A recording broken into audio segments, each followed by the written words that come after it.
उर्दू सहाफत में बेमिसाल कारनामे अंजाम देने और उर्दू की खदमात करने को लेकर जी सलाम के editor in chief Tariq Faridi को तहजीब उर्दू अवार्ड से नवाजा गया है। यह अवार्ड दिल्ली के इंडिया इस्लामिक कल्चर सेंटर में इंडिया इस्लामिक हेरिटेज सेंटर की जानिब से दिया गया, जिसमें कई आला शख्सियात ने अपनी मौजूदगी दर्ज कराई।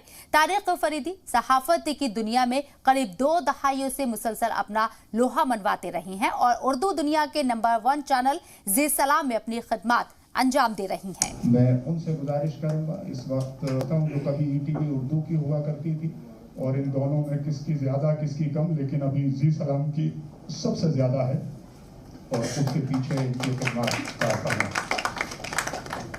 अब मैं अब्दुल माजिद निजामी साहब ग्रुप है तो उर्दू सहाफत में बेमिसाल कारनामे अंजाम देने और उर्दू की खदमात करने को लेकर जी सलाम के editor in chief Tariq Faridi को तहजीब उर्दू अवार्ड से नवाजा गया है। यह अवार्ड दिल्ली के इंडिया इस्लामिक कल्चर सेंटर में इंडिया इस्लामिक हेरिटेज सेंटर की जानिब से दिया गया और इस मौके पर आला शख्सियात ने अपनी मौजूदगी दर्ज कराई।